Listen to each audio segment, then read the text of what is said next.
all sorts of methods which you are not aware of. So it is not easy to choose which is better, which is not better. Both things are wrong to go to extremes on the right or to the left. Now let's see what happens physically. As I told about the cancer on the left hand side that we do. Physically, what happens to people who are futuristic? We have a center especially for futuristic behavior called as Swadhisthana chakra, which is in the gross manifesting the plexus called the aortic plexus within us. Now this Swadhisthana chakra is very important for human beings, especially for people who are developing. With this chakra, actually, we convert the fat of the stomach for the use of the brain. Now this is the center of the Surya, of the sun. Now when we start thinking, these cells are converted in such a way that they become useful to the brain. Now if you are thinking all the time you are thinking, then what will happen? I mean, the horns are not going to grow out of that. You are consuming all that. And when you are consuming all those cells, you have to have replacement. And for that replacement, this Swadhisthana chakra has to work very hard to convert the cells for the use of your brain. Now, when it is doing that, there are other things which this Swadhisthana chakra has to look after. For example, your liver, your pancreas, your spleen, your kidneys, all are to be looked after by this center, and also uterus for the ladies. Now when there's only one work is given to this Swadhisthana chakra, and it cannot do any other work, then other things are neglected, so you develop a terrible disease called liver trouble. Now liver trouble is another thing that you do not feel yourself. Others know that you are liverish, the way you are hot-tempered, the way you are fussy, the way you always snarl at people, and the way you are never satisfied with anything, the way you criticize others. All this is liverish, and such liverish people are never happy with themselves because liver looks after their attention. And those who have liver problems, their attention is horrid. That goes like this. You cannot keep your attention straight. On the street you will walk straight into a car because you are looking at something which you are not supposed to look. But all the time you are looking at like this. You cannot walk. I mean, you won't find any animal like that who walks like this. But only human beings do it. If you see them on the street, you'll be amazed. Where are they walking? They don't walk straight. They don't walk straight. But their eyes are going this way, that way, because the attention is wobbly. The attention is wobbly because of a bad liver. So this liver is a very, very important thing. Now this liver has a special capacity to extract all the poisons from the body as heat. And the heat in the body is to be transformed or should be conveyed to the blood or the water in the blood. And that has to be taken out of your body, maybe as perspiration or in another forms. But what happens? That when this liver is out of gear, it cannot do it. It cannot pass this heat into the bloodstream, and the heat remains in the body, and you really become heated. And that heat makes all these problems for you. So, in Sahaja Yoga, what happens that when Kundalini rises, she changes the form of the blood. The hydrogen and oxygen which are placed because of this heat and all that, in a very funny way, like this, like that, and they start receiving this heat within them. That's why those people who have bad livers feel little heat when the Kundalini rises. But one can cure it by giving it that peace and comfort to that liver organ, and you can definitely cure your liver, no doubt about it. Then the second thing that happens to you is the pancreas, which gives you diabetes. Only a person who thinks too much gets the diabetes. For example, an Indian farmer doesn't know what diabetes is, but then you stop your sugar. But that's not the way to stop your diabetes. Diabetes comes to you because you think too much.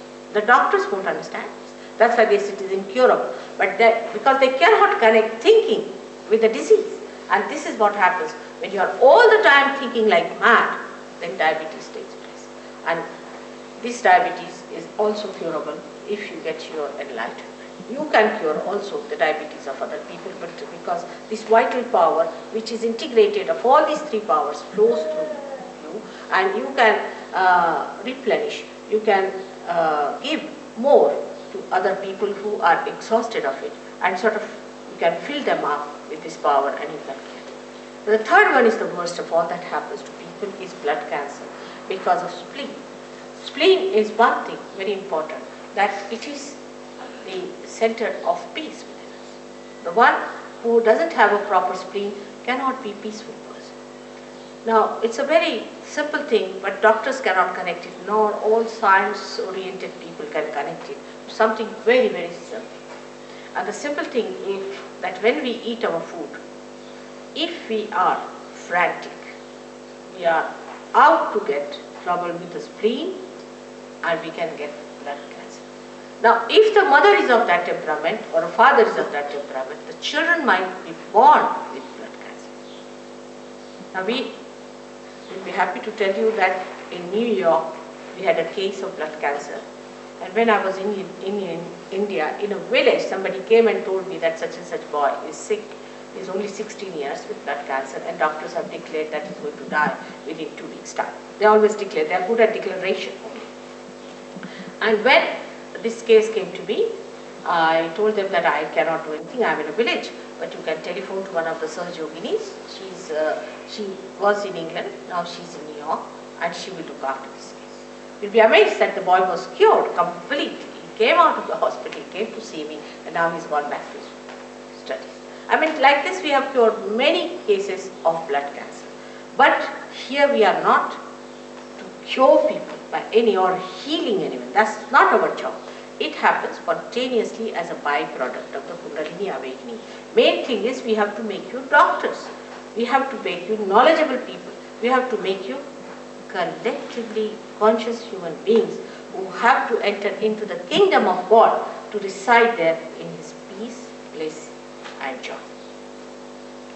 Now, this trouble of also of kidney, of high blood pressure, all that is due to this. People worry, they are frantic, you see, and this franticness comes to us just as a matter of habit. I have known people, as soon as you say, oh, you have to go by aeroplane or somewhere, suddenly the aeroplane word triggers that frantic, oh, they get mad. They don't know what they are up to.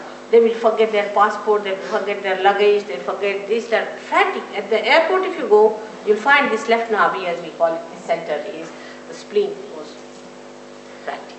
Now, when you eat your food or do any such work, there is an emergency created and more blood is needed to digest that food. So this spleen, poor thing, works very hard to create that extra amount of blood cells.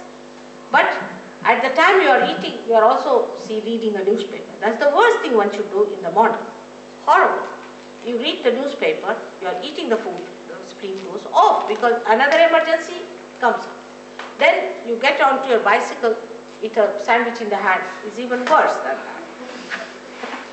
And you are rushing to your work, suddenly you find a big jam on the way, then you are even very badly placed with the situation and you get so frantic and you don't understand. And the person who is in front of you goes on saying, oh, what's wrong with this fellow? Why can't he drive fast? And the same fellow is saying something exactly the same to the another fellow who is going ahead. So this mad race is on, this rat race is on, and if you are eating your food in such a hurry and in such franticness, you develop this trouble which is very dangerous called as blood cancer, and among young people is very common.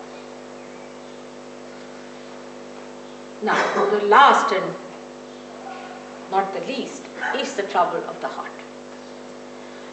When you pay too much attention to all these outward things, to material things, to your all material advancement, to your physical advancement, and to so much of computerization of your brain, then you neglect the necessary attention to your spirit which resides in your heart. And so the spirit receives. And when the spirit receives, you get a heart attack. Only a person who is right-sided gets a heart attack, and never a person who is a left-sided. I told this to a doctor And he told surprisingly that in a mental hospital, we never need a cardiogram.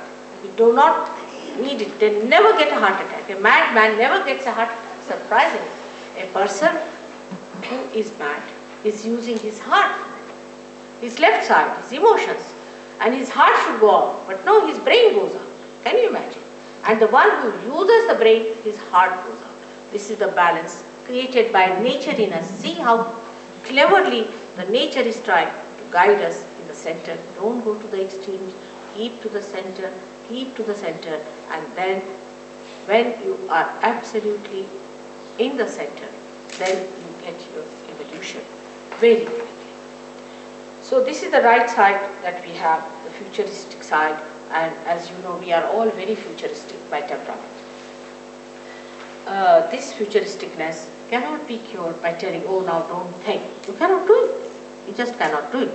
If I order you that now you better stop planning, you just can't do it. You can't help it. You have to do that kind of plan. And you find all these plans fail because these plans are not related to the plans of the divine. Divine has some other plans, while you have some other plans. And they never combine together, and that's how you find all your plans fail, and you are just frustrated, left high and dry. You don't understand how it has happened. For your understanding, one has to know that there is a divine power. You may like it or not.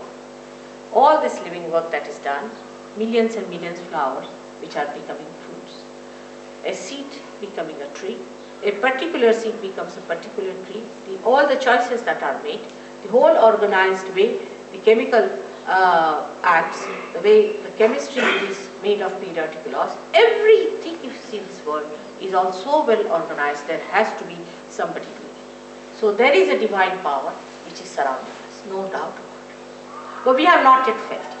That's all. If you have not felt it, that doesn't mean it doesn't exist. It does exist. And it works out. We have seen with our own experience that so many living things are happening, we just take it for granted. We are not bothered. See, in human life itself, a child is to be born. Then a fetus is held in the body.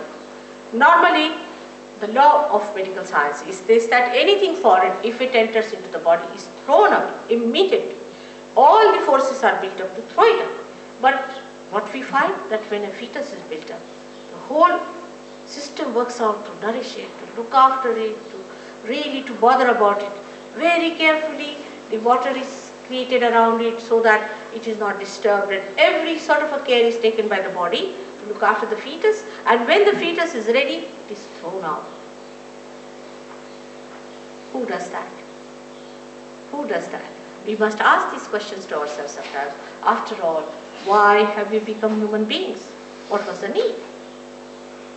What was the need? And if we haven't got the answer, that means we are still in transition, and we have to get there where we get the answer. We are made human beings to feel that divine power, to maneuver that divine power, and thus enjoy the bliss of divinity. That divine power is the collective thing. That gives us collective. The spirit in our heart is the one which is the collective being within us, which manifests that divine power to flow through. And that's how, once we are connected to the mains, we start becoming what we are for. Like a machine, once it is put to the mains, it gets its meaning. But this machine, though it is put to the mains, is not aware of the electricity, about my voice, anything. But a human being, when he gets connected with the mains, when he becomes aware, and this is what you must see. When you get realized, you can raise the Kundalini of others. You can give realization to others. Ray himself has done so many. Even in Riyadh he did it. He did it everywhere, wherever he went. He's just like you. He's an engineer. He's just like you. He was just like you. And now you'll be amazed at how much he knows about himself and about others. And a complete change has come, because once you get the spirit, when you get the highest, all these mundane things drop off and you become a master of yourself. No more enslavement of any habits or anything. It just works out beautifully. but one must give a chance to oneself and one must have patience. The worst part of intelligence, so-called, is that you can make fun of everything. That's the easiest way to make fun of everything and get rid of it.